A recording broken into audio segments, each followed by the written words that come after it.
Tonight on the Read Down, it is week one of Joe Biden's administration, the new Biden-Harris America. And we'll be talking about everything that's been going on. It's certainly been many things, none of which are dull. So we're excited to get into all of that. We have an impeachment going on. We're going to, of course, talk about the GOP, drag them, read them for filth, and give you all of the latest on what comes next. This is the Read Down.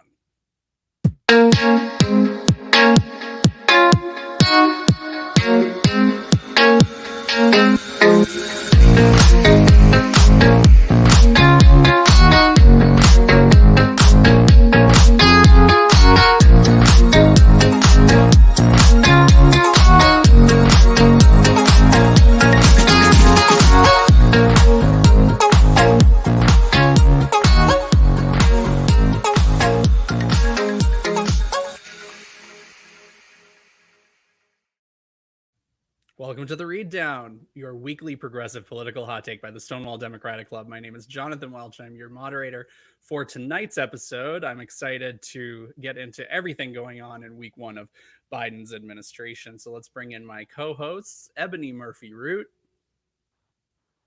Happy Tuesday! Biden Tuesday! Our first Biden Tuesday. Finally, really a happy Tuesday. We're going to talk about how everybody's been sleeping because I think that that's important to touch on. But I feel good. You look great. Thank you. You look, I think we all look so much better. So I'm so excited to have you, Ebony. Welcome. Let's also welcome Alex Mohajer. Oh, are you okay? I'm so rested. Yeah. It's just so much sleep these days. It's, and I bought a new mattress too. Yeah. And I think that that's really helping. I had like a weekend this weekend where I slept, cleaned. Yeah. It's nice. We'll put on a little HGTV. We don't have Dishes. anything. Yeah. Anything to talk about this week, but we brought in a guest so that we could maybe dig up a couple of political topics and see, what he has to say. He's an essayist and educator from New York City, hailing from the borough of Queens. Please welcome Jeremy Copeland. What up, everybody? Jeremy, welcome. Thank you for having me. It's so good to have you. I'm sure that, like we were saying, like you're sleeping. Are we all sleeping? Are we feeling good? Just to get in there, right? Get in there. We're 7 days in. Let's get it. That's it. We definitely have a lot to discuss. Of course, like you said, tomorrow marks the 1 week mark of Joe Biden and Kamala Harris taking office, which has been a very, very exciting development in American history. So we're going to just before we get into the shit, before we get into all the other things that are happening right now and what is going on, in the future, in our immediate future, let's talk a little bit about the celebration of this inauguration. Who was glued at home watching the whole time? In between classes, yeah. Yeah, when I took... Oh, you had to teach. We got the day off. Yeah. In between, that is... I told my students to watch. I said, let's just hope that this happens and there's not like an uprising, during lunch today. I think it was very nerve-wracking. We did see that there might be we heard that there would be demonstrations. Obviously, there were 25,000 National Guard troops that were guarding the city, Washington, D.C., and kind of closing everything off. So it wasn't a typical inaugural event as we've become accustomed to seeing. But still, I think it went off pretty well without a hitch. What did we feel about, let's talk performances. Did we think that Lady Gaga's Bird was the one singing? It was big enough. I mean, how did we feel about that one? I was texting you, Jonathan, that I was displeased, but I don't want to piss off anybody. So I'm going to tell a real quick story. And that is my friend Tyler's going away party 2 years ago. He moved from LA to Vancouver. I'm in an apartment with a bunch of gays who are in their 20s and 30s. And and there were maybe like 30, 40 people at this going away party. And there was a group around me, and I lean in to say, hey, I have a secret to tell you. And just as like I start to say what the thing is, the music's playing, the music stops. Okay, because my friend wanted to address the whole room, so the music stopped. It was like a record scratch, just in time for me to say, I hate Lady Gaga so much. No. The whole room just like, it was like a glass broke and everybody's looking at me, you know? Yeah.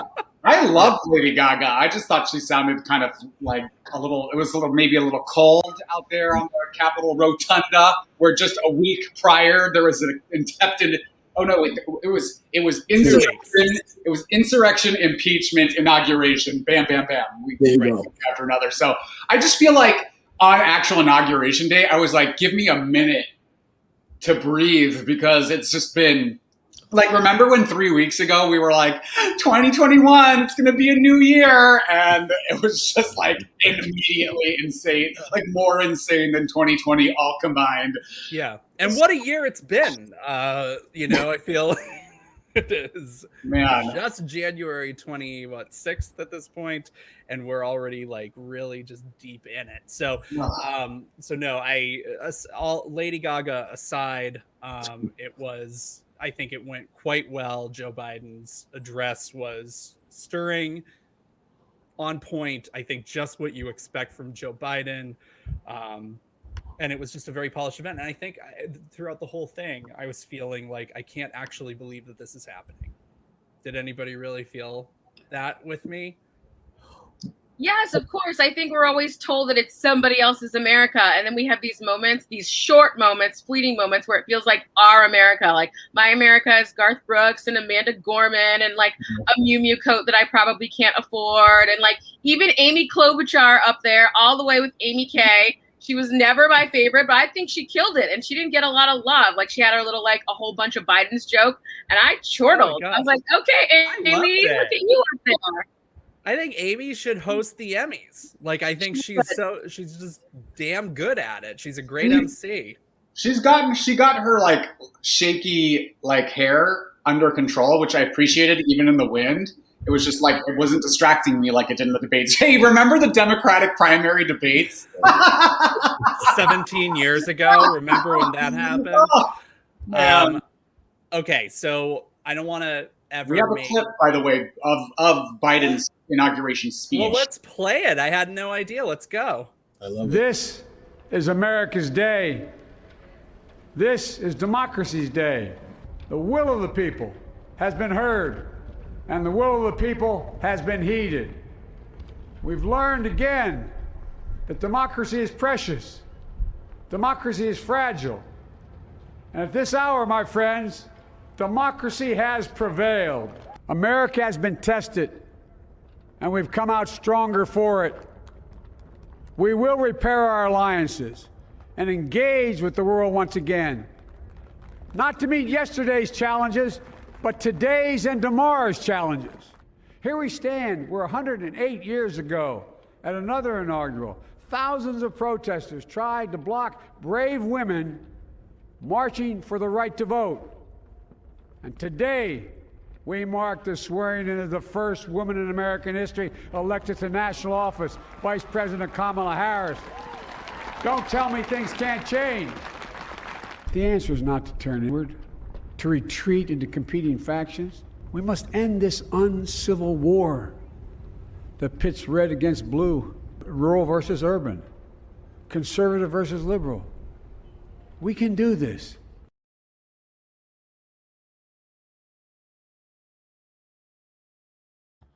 This is a courtesy of Bloomberg News.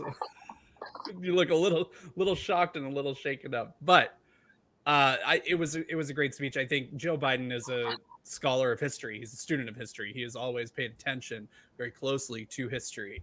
Part of the pomp and the circumstance of welcoming in a new administration as we get to see some of the ceremony that happens. I am a sucker for ceremony. I cried the whole time because everything really had a ceremonial piece to it, and I really just enjoyed the whole thing. But also the Oval Office. The Oval Office gets a refresh with every president, and there's usually an initial refresh that is just like, let's, first of all, sage the place, get rid of and bring in the Lysol. There were actual photos of like a hazmat team in there spraying it down before Joe Biden arrived, after all the furniture came in, the new rug and the new drapes and all of that.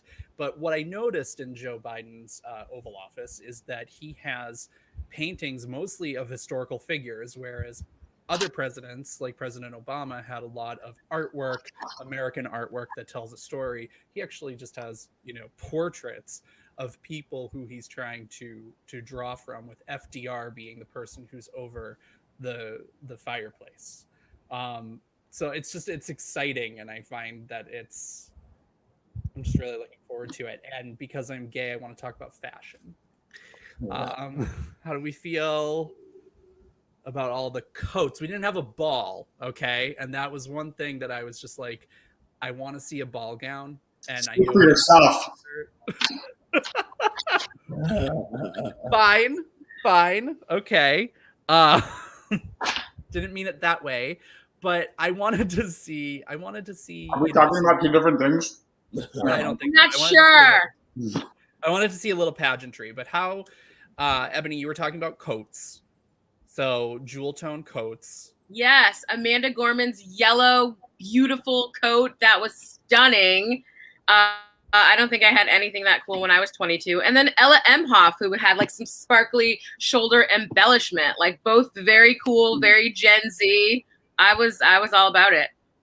It was some solid Gen Z representation, and of course, Amanda Gorman is the breakout star of the whole thing. She's the first youth poet laureate in the United States at 22 years old.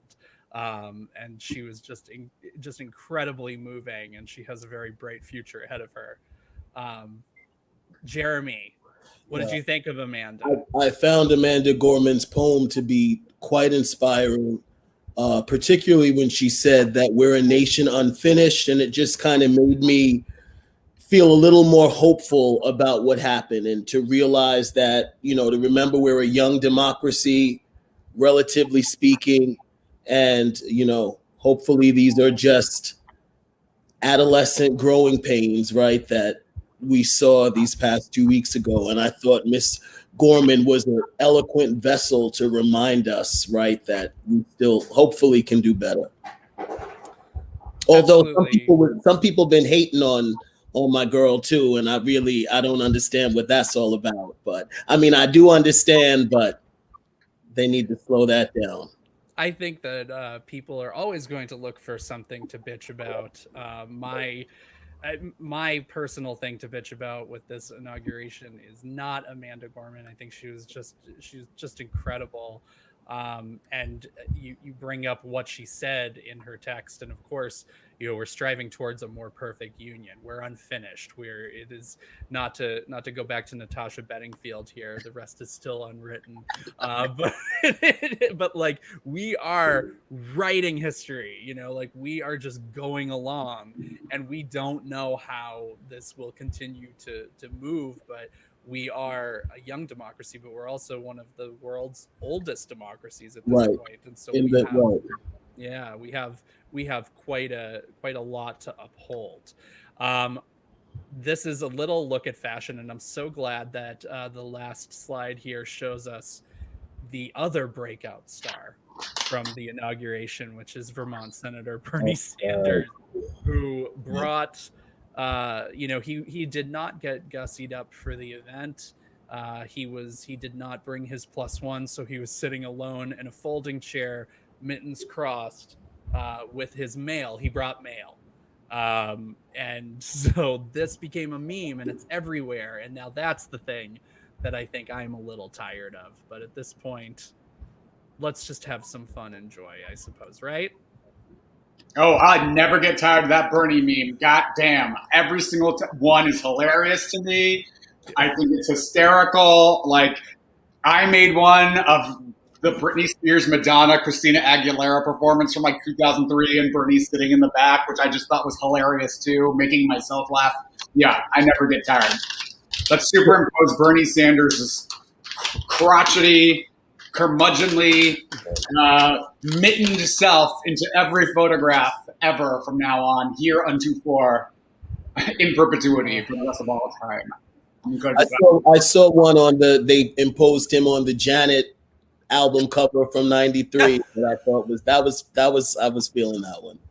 It's a good one. I had taught a lesson in the fall about memes, and I think my students didn't know me back very well back then. They were like, "What is going on?" But then they got it when they saw all the reactions. There were the Jewish ones, there were the Black folks ones. Like memes are political. They're kind of like what we have now as like currency, like trading cards. And there were some fabulous ones. And my favorite one was one that was like, Bernie's going to come to the inauguration, but it ain't his whole day. That one, I was like, yes, that is true with his little manila envelope. That killed me. Right. Like he was just like, I have to go to like Joe Biden's thing for a few minutes and then I have to go pick up my dry cleaning. Like it just wasn't even.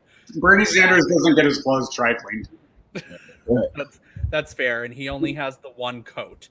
But exciting things are ahead for Bernie Sanders because, of course, everything is taking shape, and Senator Sanders is going to be he is now the chair of the Budget Committee, and he is promising to get a lot of Biden's agenda points passed through budget reconciliation.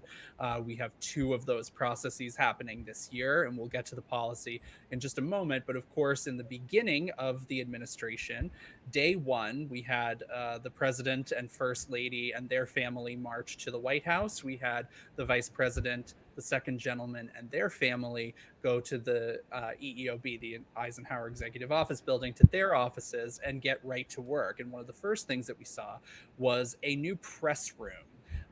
White House Press Secretary Jen Psaki got right to work on day 1 in the evening, having her very first press briefing, something that she has continued to do every day, every work day for the past week, and will continue to do daily. This is a relatively new practice, having someone up at the podium who is telling the truth and giving that briefing. Alex, did you watch any of Jen Psaki's briefings, and how do you feel about her presence in the Oval Office? What a snooze. And I'm all here for that. Because, I'm used to like Sarah Huckabee Sanders, who's now running for governor with her lying and her gaslighting, or Kayleigh McEnany, or Sean Spicer. I mean, let's go down a list of the awful press secretaries. Was Sean Spicer a press secretary? Sean Spicer, then it was Scaramucci. Oh. Right. For like a week.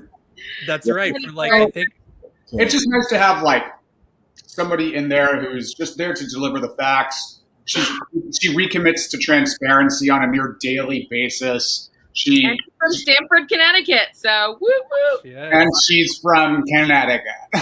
She made a great joke saying, because of course, there are Fox News and OAN reporters that are still credentialed at the White House, especially. Why is OAN credentialed? I mean, Fox News too. I mean, there are legitimate journalists at Fox News during the daytime, kind of. But OAN? And I'm not sure if that's going to continue, or even if, as we're speaking now, it has continued. I think that they continued the credentialing from the last administration into this one. Peter Ducey, of course, from Fox News is getting all of his questions in, and she's doing a wonderful job of just kind of circumventing him and moving past him. What I do want to also talk about is the representation. You may have seen that starting, I think today, ASL, an American Sign Language interpreter, will be at every press briefing. Ebony, I want to go to you. What are your thoughts on the inclusivity, and how can the press office continue to be more transparent in this new administration? Well, again, I think that Joe Biden does this inclusivity thing in a very natural and authentic way. But of course, there are always going to be folks who complain that it's pandering, right? Whenever we appeal to folks who are not, straight white guys from Walla Walla, Washington, then it's pandering. But you know what? These different groups deserve to be centered, deserve to have their needs met. There should be ASL. We should be appealing to First Nations folks, like whatever it takes to bring these people into the center, into the fabric. That's beautiful and amazing and wonderful, and a little bit late. So let's get on it. And it's really exciting to see that it's happening from day 1, 2, 3, 4, 5, 6, 7. It's happening already. It is. And, there was also a question today at today's briefing about bringing in Skyped reporters so that people don't have to be in the room, but they can actually participate and feel safe. And that there was an acknowledgement that, yes, we want to keep you safe. And yes, this is how, we're going to practice. And there's this mutual, I guess, respect and admiration that you can see Jen Psaki and the communications team have for the press. In terms of what they're covering, of course, in Biden's first week, he's penned and signed, I think, 35 executive orders on a number of topics, from repealing the Muslim ban to, kind of undoing parts of Trump's legacy. Today, some of the more racial and social justice minded executive orders kind of came to the forefront, including an effort to get rid of private prisons and to address white nationalism. So, Jeremy, are you watching these executive orders? How are you feeling about what you're seeing so far? Yeah, I mean, I think that, the executive orders repealing the transgender ban in the military is a really bold and important step. I think when Trump was elected, we knew what was going to happen, and we knew who was going to be marginalized, and we knew that our community would be first. And I think that Biden's reaching out to repeal the ban on LGBT is going to make a lot of young people feel like there's a place for them in different institutions of government, right? Whether it's the military, whether it is the Department of Housing, and mayor, right? Any of the places that our LGBT community has made it to.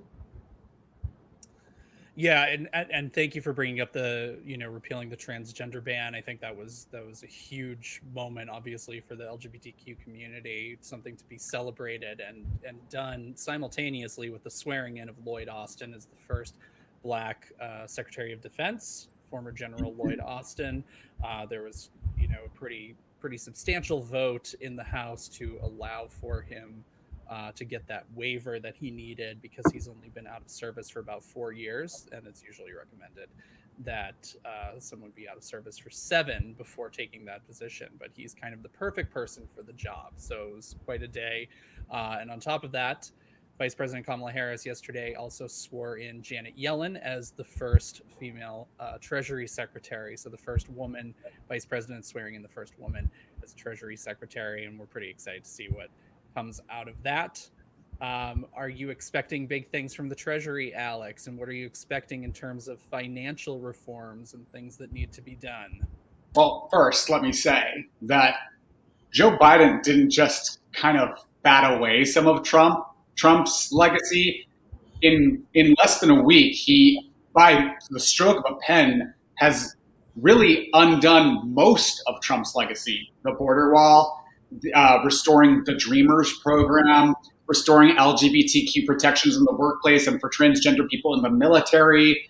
By executive order, he stopped the building of the border wall, ended the Muslim ban. I mean, by executive orders, and today the ending contracts with private prisons.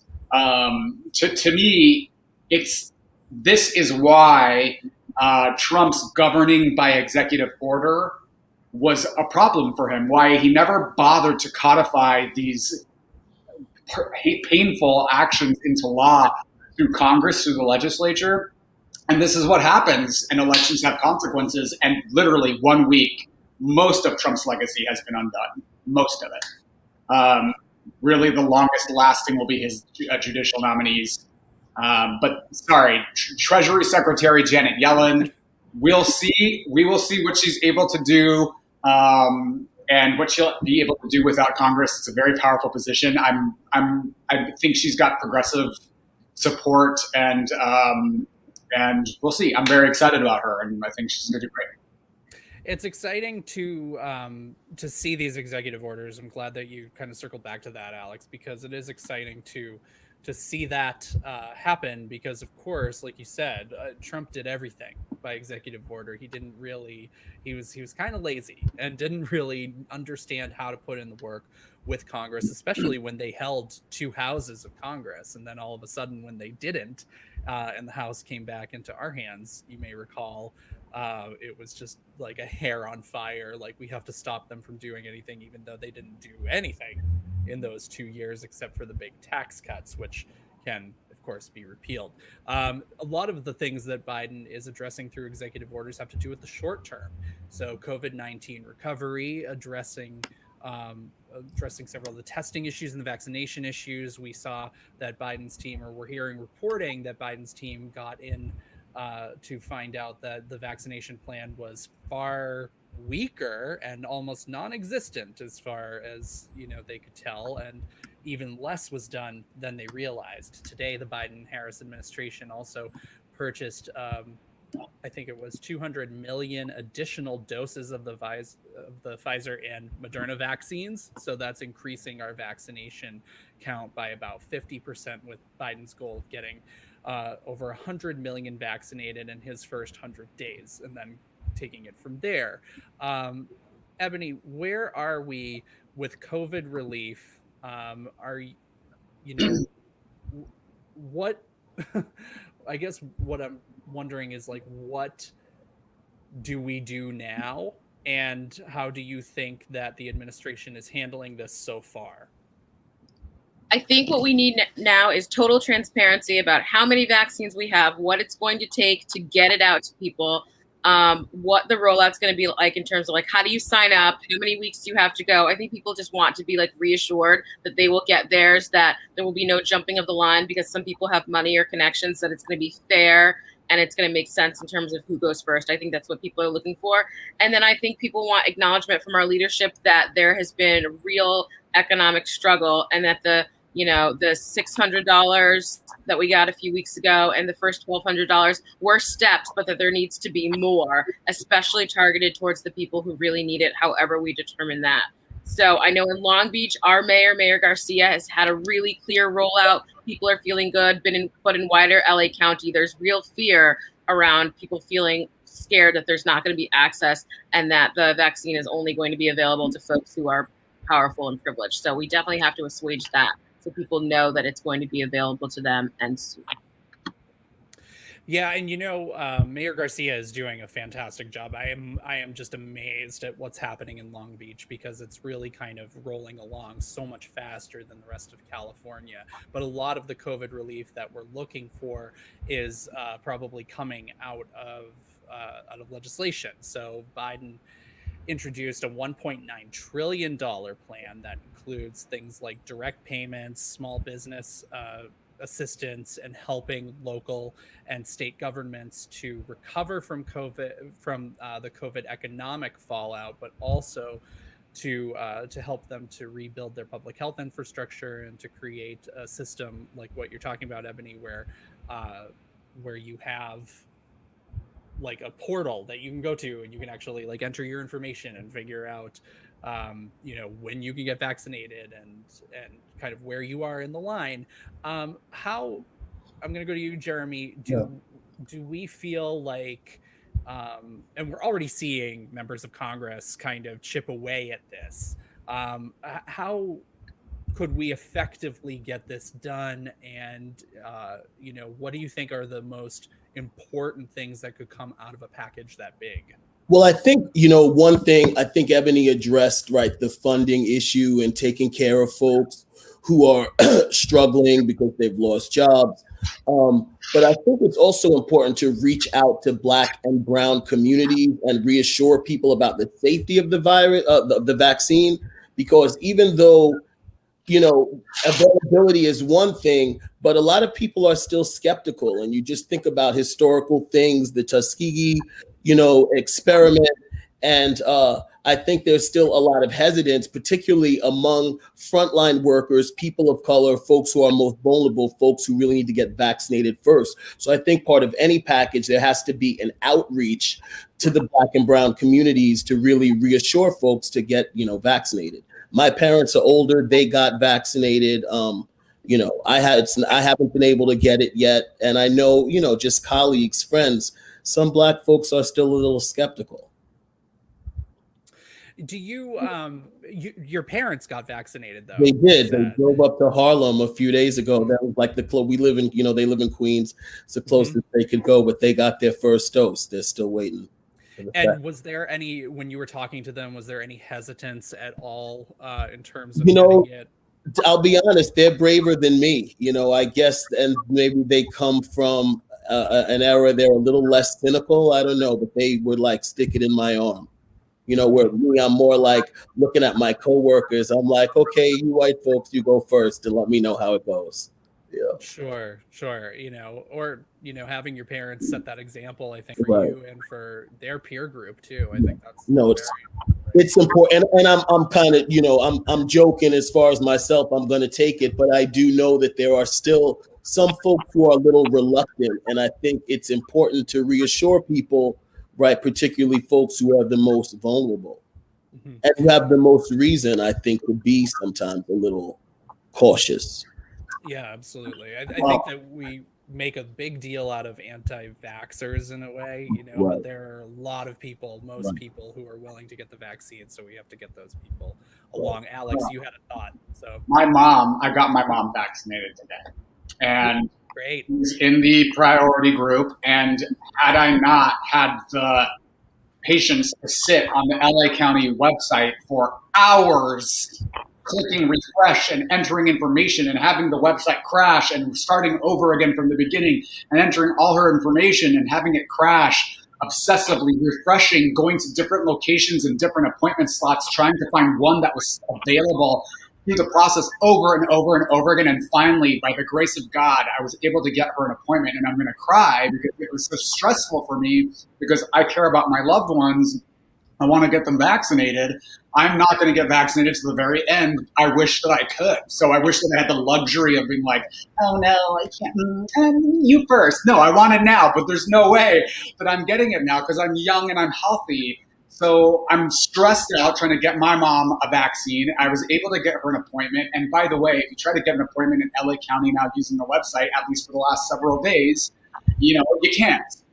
You can't. So I can understand why people are scared. I can understand why they feel like there's no access to this vaccine.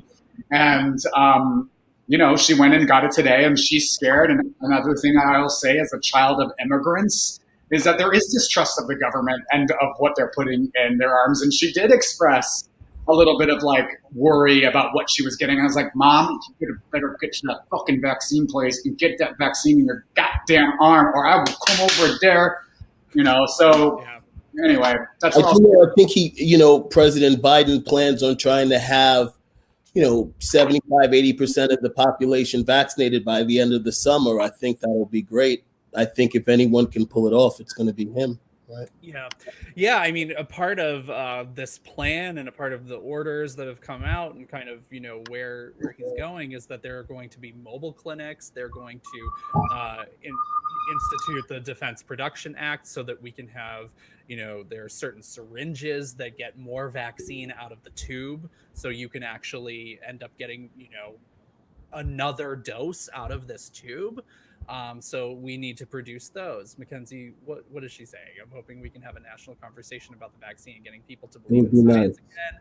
Agreed. Dahlia said also, we'll bring this back up, that people don't distrust science, they distrust government. And that's exactly, what we've been saying. And part of this too is that there has been a big messaging issue. We haven't had appropriate messengers from the White House this whole time. Right. Well, it's kind of hard to believe that the former president was able to politicize mask wearing, like something as simple as putting on a mask, and you see people, running through Target and taking their mask off, like this is the hill they want to die on. And it's just amazing that this is what this president kind of got his cult right to do.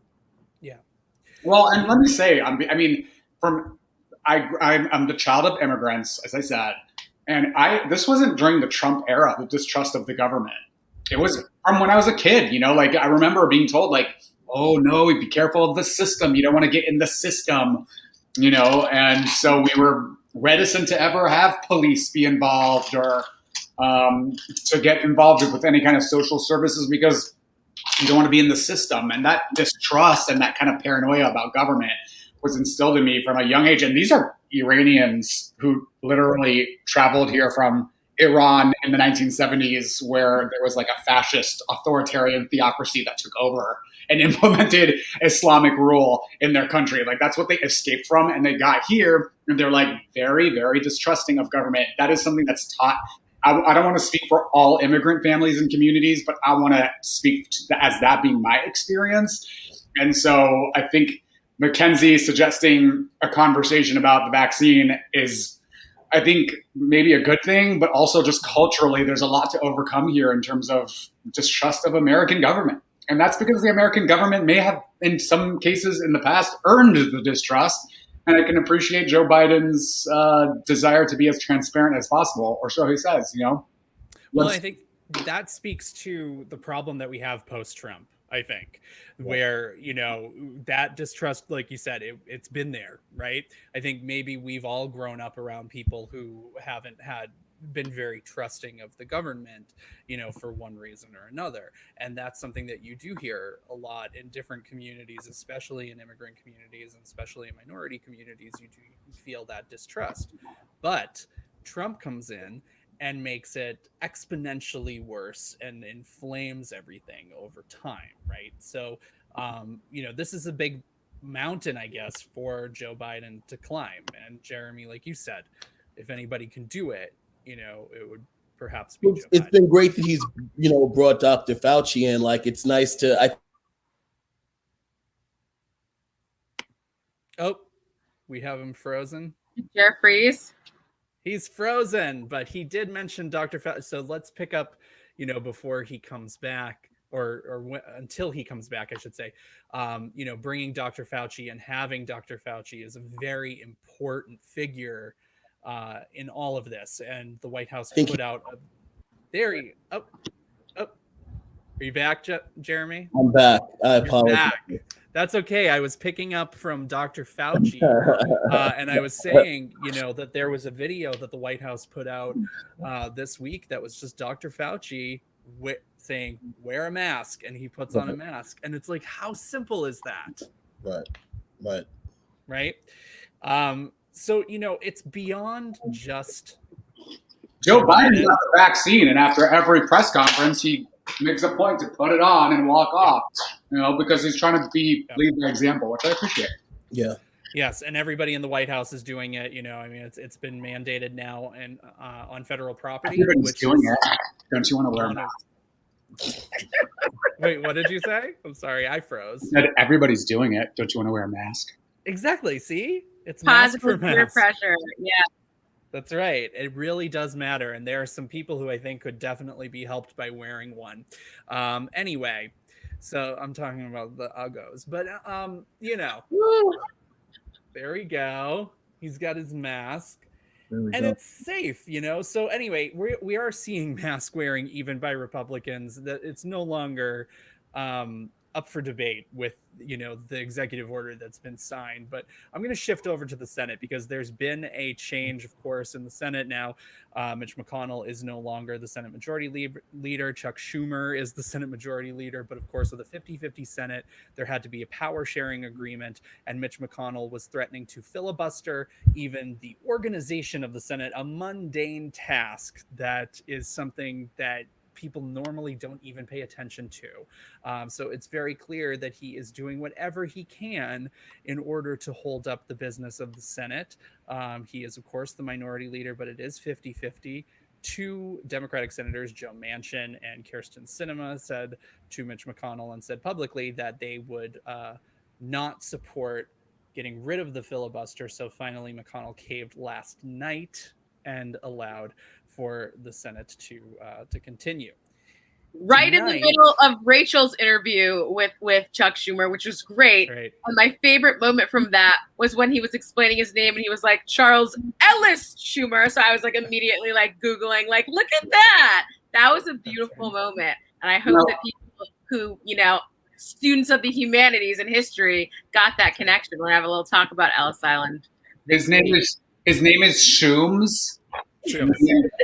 Jonathan Welch nickname. We've renamed him Shooms. Yep. I video of the Shooms talking about Mitch McConnell's maneuver. If we want to roll that clip, let's go. First, on the trial, we have negotiated the preliminaries of the trial and when the trial starts. I didn't mention that. The trial will start the week of February the 8th, and as I said, I believe it will be a fair trial, but it will move relatively quickly and not take up too much time because we have so much else to do, but at the same time it will be fair.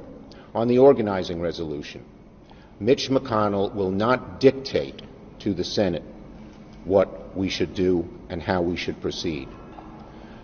McConnell is no longer the majority leader, and in every Senate in the past, they have come to an agreement on an organizing resolution, Democrats and Republicans, to move forward. McConnell standing in the way, he will not dictate to us how we move forward. Shooms! It's about time. Shooms. I am loving this new Shooms, okay? Because come on, Shooms. What else you got, Schumer? And Jeremy, he's your senator. He used to be my senator. Right. I remember when he was a congressman from Queens back in the day. Brooklyn used to represent part of Brooklyn and Queens. Yeah. Yep. The Democrats have got to, play hardball. And just historically, whenever you have unified government, the Democrats just being the activist party, they get more done, right? When you look at Obamacare, you even think about like Lyndon Johnson with the Civil Rights Act, you go all the way back to FDR, having both houses and getting the New Deal. So this is their legacy. And when the Democrats have all three branches of government, they get things done. And I think they got to remember that. And I think Schumer's got to go hard, right? Like govern like Mitch McConnell and be like an asshole like a Republican, but pass progressive policies. And that seems to be exactly what he's doing. Can you say hardball again? Hardball? Hardball. Yeah. Look, this one loves he loves his accents. Is that my especially the Northeast? Yeah. I try some hardball. It's great. It's great. No, I mean you are sounding play a little hardball. I'm saying though, like that's the Democrats have got to be bold, right? That's that's the problem. We try to we try to be the party of values, but we think that means getting letting people walk over us. I don't know. Yeah, and a lot is being made about Joe Biden's call for unity and saying that through the impeachment trial, which is what the senators were sworn in today to begin this trial that will start February 8th. That by doing that, it is not helping unity. However, I think the argument can be said that the tougher we are and the more we hold people accountable for the things that have happened and ensure that we're taking people to account and that we're being tough, the better off we'll be. So I don't know. It's exhausting, but Fumes, everybody, let's go. I mean, look at Mitch McConnell is not even in the majority anymore, and he was willing to hold up organizing the rules of the Senate to get Democrats to do what he wanted them to do. He's using parliamentary rules as a weapon. Yes. So he's projecting to you what he plans to do. He is projecting to you the way he has run the show, and he's projecting to you what he will do now that he's in the minority. He will hold up your business. He will use their cafeteria as a weapon if he can. So Democrats ought to get wise and start governing like they've got a mandate, which they do. And one other thing, we may have a 50-50 split in the United States Senate, but I'll tell you what, Democratic senators represent 40 million more American citizens than Republicans, which is a testament to what an undemocratic institution the United States Senate is at all. So Manchin, Sinema, you better get on this, because I have Sinema, particularly Kristen Sinema. We just put you in there to do what we wanted you to do, and now you're like, no, I really want to play the filibuster. No, we got to get business done. And if they if they hold the business of the Democrats of the mandate that we were elected to do, that 40 million more Americans are interested in accomplishing, and give Republicans 2 years of obstruction, then the Republicans will do just what they do every single time, which is they will say, look, the Democrats don't do anything. They're just feckless. They don't accomplish anything. They'll blame us for their obstruction, and then they'll win back the majority and then fuck us for 10 more years. So honestly, you've got the majority, but you've got the will of the people behind you, Democrats. Let's get this going. End the filibuster and start ramming through legislation and worry about the rest later. Okay?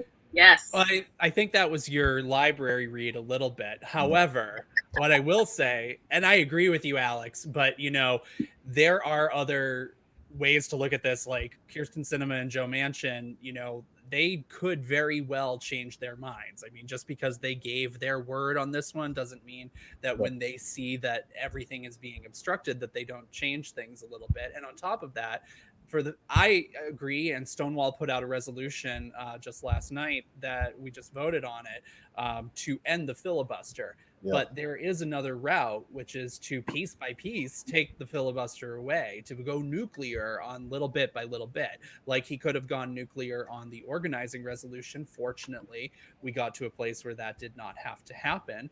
But, let's say, we lost Ebony. Let's say, we get to a place where we're discussing COVID relief and disaster relief. Well, if they hold that process up, then on anything pertaining to disaster relief, we could end the filibuster. On anything pertaining to voting rights, you could end the filibuster. So there are opportunities to end it bit by bit and take every battle, right there individually and carry it from there. So, I do think that Chuck Schumer has a lot of tricks up his sleeve. The man is definitely someone who I was like, I don't know, Schooms, I don't know. But he has been pretty tough since and I've met the man multiple times. I used to work in New York politics, so I have met him. We've done events. He is a nice man. He is a very smart man. And I think that he uses that power to win people over, and then, of course, knows the rules. Mitch McConnell spent 20 years learning parliamentary procedure and only to fuck us with it, when he became minority and then majority leader and now minority leader again. And he's planning to do the same thing. But I think Chuck Schumer knows all of the same tricks, and he will continue to impress me. I hope. That is what I'm seeing so far. So exciting things are coming out. Are we aware that, like Patrick Leahy, I'm concerned, right? I think he was rushed to the hospital today. Yes. And so that 50-50 split, right, is super fragile. And, Vermont has a Republican governor right now. And I'm just really concerned that the Democrats. Yeah, this is. I'm glad you brought that up, Jeremy, because I was going to, mention that as well. That Senator Pat Leahy, who's president pro tem, and he's overseeing the impeachment trial, he was taken to the hospital out of an abundance of caution. Will be staying there overnight. He's 80 years old. We have two Democratic senators who are in their 80s. Him and Dianne Feinstein. The Republicans have 4. Senators in their 80s. Bernie Sanders will turn 80 this year. So we're talking about we have 16 Democratic senators. We have 16 Democratic senators, including Schooms, in their 70s. He just turned 70 a couple months ago. So we have a much older Senate. And it is a 50-50 split. It is super tenuous. If anything did happen to Senator Leahy, we really do, we hope for his speedy recovery, and we hope that he's going to be well. He is a wonderful senator. Pat Leahy is quite a liberal champion. So, I'm Montpelier. Montpelier. And also, just want to rewind y'all to summer 2020, when we were just minding our own business, when Ruth Bader Ginsburg decided she was good and done just 2 months before the election, leaving us all in a panic. And, now we've got a 6-3 split. And so when Jeremy makes a very great point that this 50-50 split is extremely delicate, so we cannot get comfortable, and we've got to do what we can to make sure we can legislate as much as we can. And also, U.S. senators, when you get to 80, maybe it's for the best, for the best for the country, not to be ageist, because I love me some Pelosi. I do. I'm not an ageist, okay? Don't come for me. But I'm just saying, maybe when you got 6-year terms in the United States Senate and you got to your 80s, maybe it's time for the good of the country to say, hey, with this delicate of a power split, with so much writing on this, Ruth Bader Ginsburg 2012, it's time to go. And our living she passed, but she's a legend, and she's a huge hero of mine, but she probably should have retired a little sooner. Yeah, this is a good reminder that Stephen Breyer should retire. He's 82 years old. Pat Leahy, I think, he's up in 2022. I would not be surprised if he decided to not run again. Vermont's a weird state. I mean, I spent a significant part of my life in Vermont. So, they do have a Republican governor who is a liberal Republican. I don't know if they have a state law. I think they might have a state law in place that says that you have to be filled with a member of the same party. They have a very progressive, overwhelmingly Democratic state legislature. So they are a blue state with a Republican governor. It's a very weird thing. But, from time to time. Yeah. It's interesting. The last time there was a 50-50 split back in 2000 when W was elected, a Vermont senator, I think it was Jeffords, right? Switched parties and started to caucus with the Democrats. So I do sometimes hold out for someone like Lisa Murkowski or someone with sanity and brain cells, perhaps right on the other side, maybe will at least go independent and caucus with the Democrats. Who knows? Yeah. One last thing before we get to the library. On that note, today there was the resolution to throw the trial away, the impeachment trial of Donald Trump away, and it was kind of like a preview as to where these Republican senators are. Only 5 of those Republican senators voted with Democrats to hold the trial, and that is Lisa Murkowski of Alaska, Mitt Romney, Ben Sasse, Susan Collins, and Pat Toomey, who is retiring from Pennsylvania in this cycle. So I think we know where Republicans are, where they lie, and what their interests are, and we know who has taken this party over. And Lisa Murkowski has mentioned that she doesn't know if she sees a place for herself in the party. So I think it's going to be very interesting to see what happens with her in the coming months. So with that, I want to open the library because there's so much to discuss in this first week of the Biden administration, and we're going to be back next week, of course, but let's talk about what is on our minds today. I have not heard from Ebony in a couple minutes, and I want to kick it over to you, Ebony, so that you can start this library off this week. What do you have? My read this week is to Lauren Boebert, the newly elected 34-year-old congresswoman from Colorado. How did this woman get elected? So I did a little research. She just earned her GED this last year, which is fine. I used to teach GED. It's a fine program. However, this woman owned a restaurant called Shooter's Grill where everyone brings their guns. She was serving sliders that made everyone ill. She was trying to lead these reconnaissance tours on January 5th before the insurrection on the 6th. We need to look into folks. I really do believe that anybody can run for office from any background. We should have a representative legislative body. However, just because you can elect anyone doesn't mean you should elect anybody. And that is what Colorado 3 did with this nut. And so now we're going to have to deal with her. until 2022. I don't know if there should be some sort of paperwork or like background check that you need. Like I needed a background check to do my job, to teach 8th grade. Maybe there should be some sort of background check to work in the Congress. So everybody keep your eye on Lauren Boebert, the folks who donated to her. Maybe think about it again. But let's not have QAnon nuts in Congress.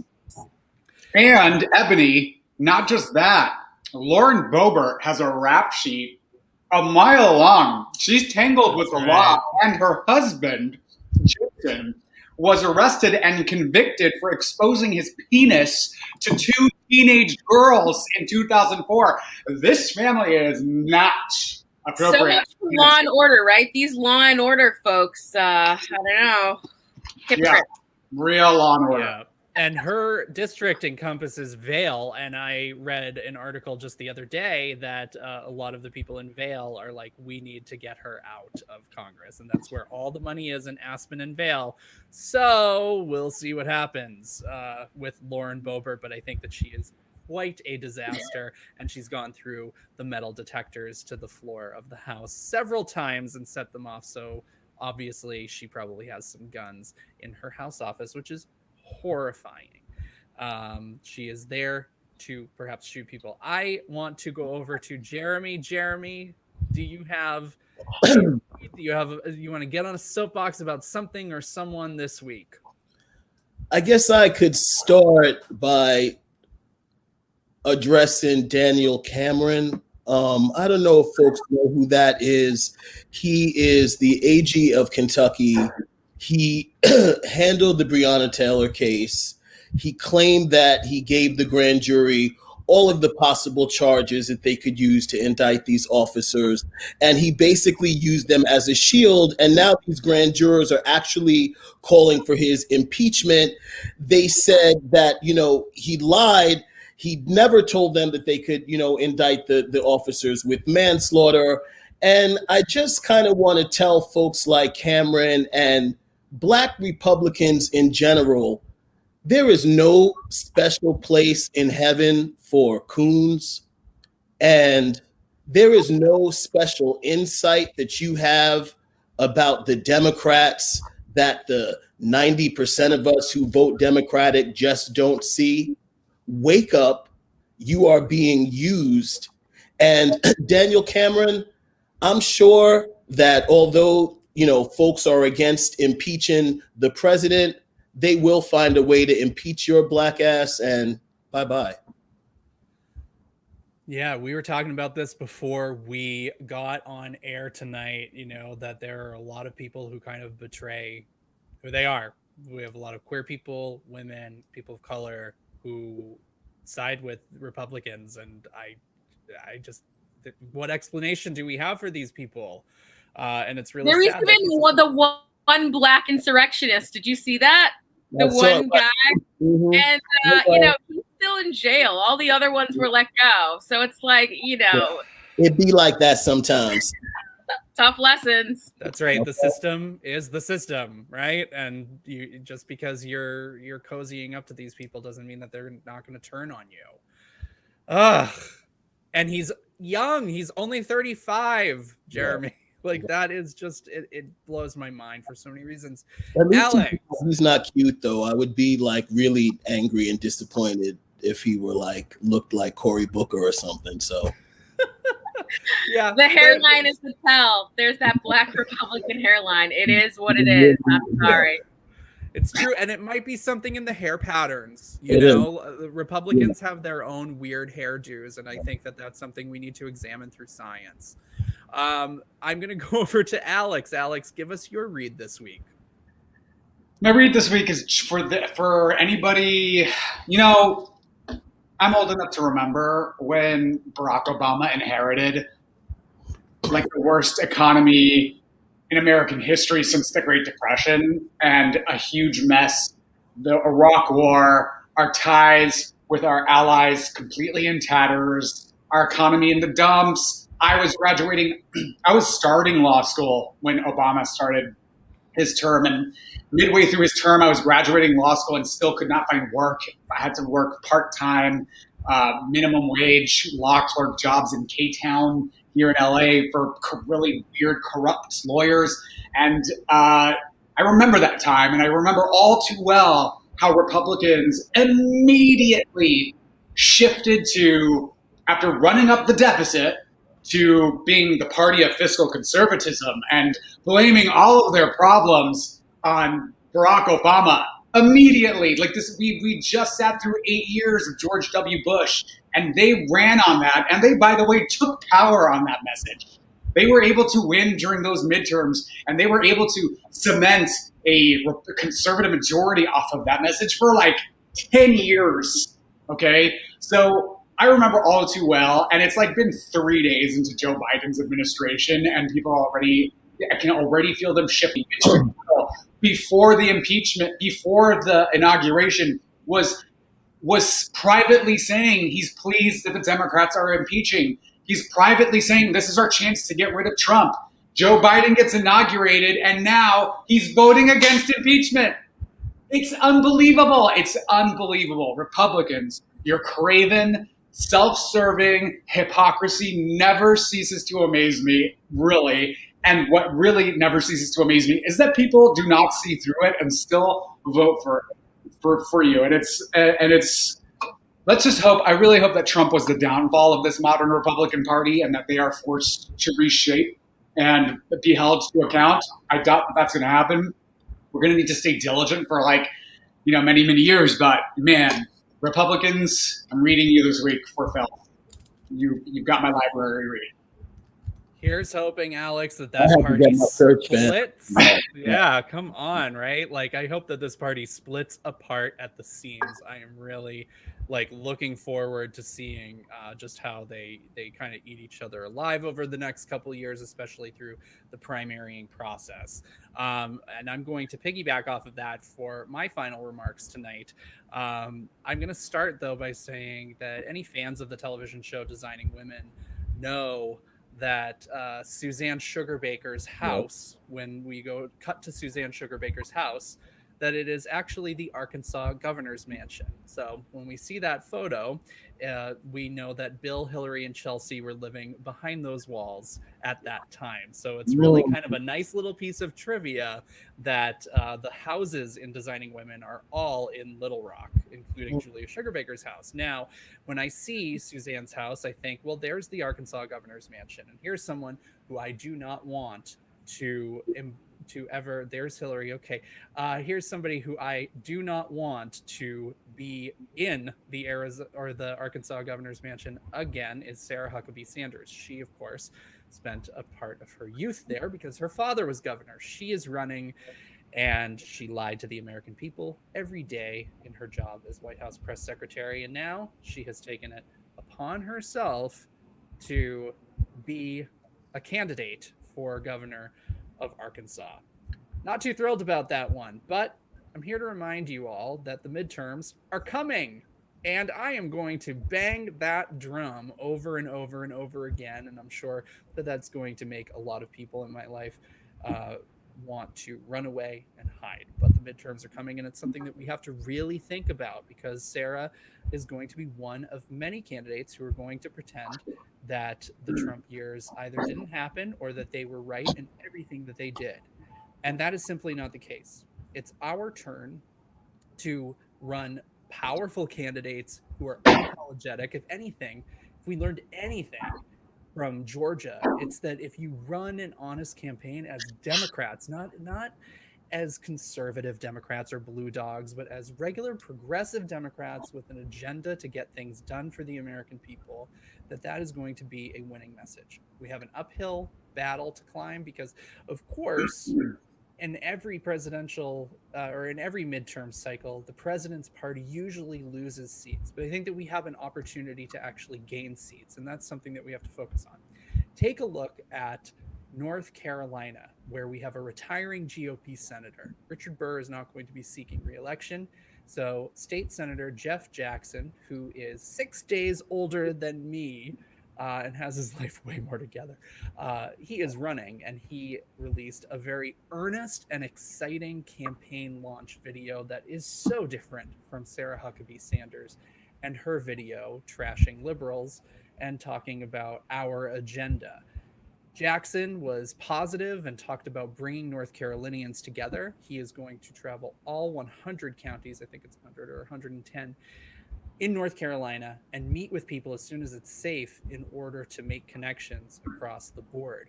This is the kind of candidate that we need. We need to see people who are excited to run, who want to, reach out to everybody of all stripes in their districts and their states and make a difference. So I just want to put that on your radar. The midterms are coming. That's my statement for tonight. And we're going to be talking about that a whole lot more over the next several months. So that has been our episode of the Read Down. Jeremy, thank you so much for joining us, Jeremy. And we can follow you at Slick for Real. Is there any other site or anywhere else where we can find you? Yeah, So Slick Class Notes if you want to check out some political content and, laugh. Join me. Perfect. It was so great having you, Ebony, Alex. It was great to see you guys again. Looking forward to seeing you next week. Thank you guys for joining us for the Read Down. This has been a production of the Stonewall Democratic Club. You can join us for as little as $25 a year and get in on some of the political action that we're taking this year, next year, and all the way down the line. Join us at stonewalldems.org. You can find us here again every Tuesday, 6 p.m. Pacific, 9 p.m. Eastern for the Read Down. That's it. Good night, everybody. Sure.